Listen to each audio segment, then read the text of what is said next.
You will never guess just how much social media influencers are being paid by publicly funded institutions to ensure that you follow the scientific consensus that they deem worthy through persuasion and behavioral shaping, instead of actually proving that the consensus that they espouse is based on factual rigor. Tamara Ugolini here with Rebel News to bring you an update on a story that I featured a few weeks ago on government, i.e. taxpayer-funded institutions featuring seminars dedicated to dismantling misinformation online. It was through your generous donations at rebelinvestigates.com that I'm able to bring you this report today. And if you would like to go back to view all of our exclusive access to information reports, you can do so at that website, rebelinvestigates.com.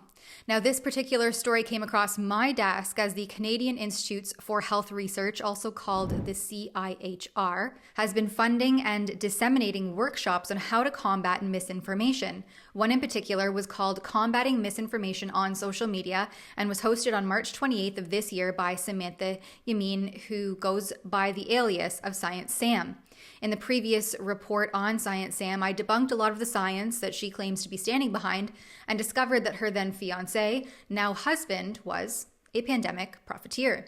He is the co-founder and CEO of Pocket Health, a digital medical records company that saw a 300% spike in demand in the first few months of the pandemic, according to the company's own news release in August of 2020 that highlights a Toronto Star feature article on the booming business. Science Sam was also coined as a COVID queen and ranked number 34 on Toronto Life's 50 most influential Torontonians in 2021 for being the, quote, COVID news source for the TikTok gen. Now, for this accessed information request, I wanted to know what kind of presentation such a young neuroscientist with very minuscule amount of primary authorship of scientific research that receives very little sourcing or recognition would provide to a group of mature, seasoned scientists on the idea of how to combat misinformation online. I also wanted to know how much this endeavor cost Canadian taxpayers. Here is what the response entailed. Science Sam was awarded this crucial contract to deliver science communication and social media training to academics by contracting authority Stephanie Lemoreau. Lemoreau is listed as being in charge of CIHR contracting and procurement. The technical authority is listed as Allison Forsyth.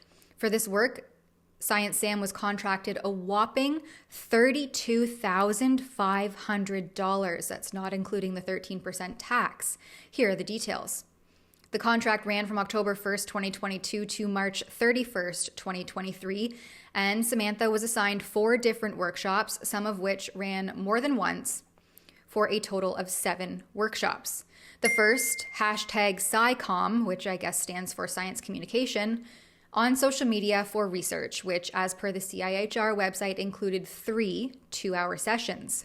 The next, Instagram and TikTok for SciComm, again, science communication, which was 2 90-minute sessions. The one that I reported on previously, Combating Misinformation on Social Media, 1 one-hour session, and SciComm on social media for research funders, which appears to have never been formally scheduled, and it doesn't look like it ever came to fruition, at least in English, with Science Sam as a presenter.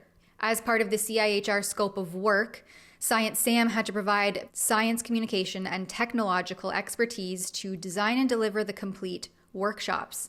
Contractors, i.e. Science Sam, were also tasked with creating a resource sheet for all participants attending certain workshops. Overall, Science Sam was to host and deliver 7 workshops, and the sessions were outlined as follows, which I've already mentioned above, but that last one, SciComm on social media for research funders, was to be a 2-hour interactive workshop with a focus on how research funders, including those from public, federal/provincial, and nonprofit sectors, can enhance their own #SciComm content on social media and support others. It was to be offered one time and was supposed to be scheduled in January, February, or March of this year, depending on the availability of SAM, CIHR staff, and other invited participants.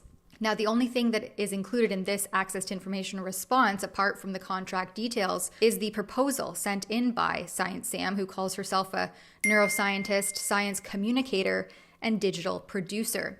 It lists her social media pages and notes that she has 180,000 plus followers.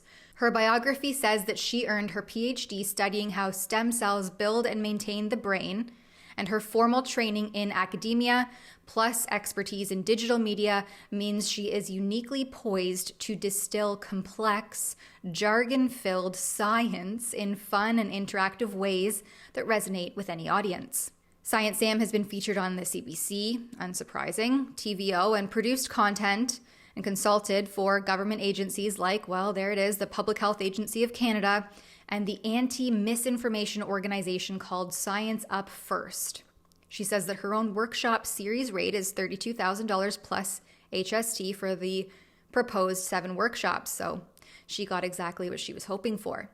There seems to be discrepancy here where she pitched 4 sessions dedicated to the hashtag SciComm on social media for researchers. However, only 3 of those were actually delivered, and it appears that one of them, as I outlined earlier, was supposed to be specific to research funders. Since this is unclear and the ATIP response states that, quote, the intellectual property of the presentation remains with the contractor, end quote, and that, quote, CIHR does not hold a copy and cannot provide this record, end quote, I reached out to the media contact and those responsible at the CHR for awarding the contract to ask this publicly funded institution for information that I think should be publicly available. I asked, what is the average honorarium amount awarded to workshop vendors?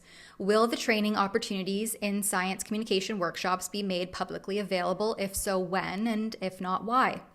Did Samantha Yamini complete her contract for $32,500? If so, where can one find the 4th workshop denoted as 7.3.4, hashtag SciComm on social media for research funders? And will you be posting a copy of the resource sheet developed for designated workshops? If so, when? And if not, why? CIHR responded that they establish service contracts, not honoraria, with workshop vendors, and the average cost across all vendors is approximately $5,000 per workshop. They said that the workshops were not recorded and will therefore not be posted or distributed. They were designed for health researchers, defined as an individual actively pursuing or performing health research at the graduate level or above. They confirmed that Samantha Yamin completed her full contract, which included an invitation-only workshop for staff working in organizations that fund research. The details regarding this workshop were not posted on CIHR's website because, unlike the other sessions, it was designed for staff and not for researchers. It was not recorded. Finally, no, they will not post the resource sheets from the workshops. Eligible registrants were instructed to attend the live sessions to receive such materials. It seems kind of odd that a publicly funded institution wouldn't have access to workshop slides and the overall presentation that they paid for. After all, other academics have informed me that these workshops are usually publicly available. Do you think that this is a useful allocation of taxpayer dollars? $4,000 to $5,000 a pop for a speaking engagement on how to push pharma-funded marketing on social media? For Rebel News, I'm Tamara Ugolini. If you appreciate this exclusive report and want to support our efforts to continue filing access to information requests and appeal them as necessary, then please head over to rebelinvestigates.com and chip in a few dollars there if you're able to. At that website, you can also view all of our previous reports featuring access to information requests. That can all be found at rebelinvestigates.com. Thank you for your continued support.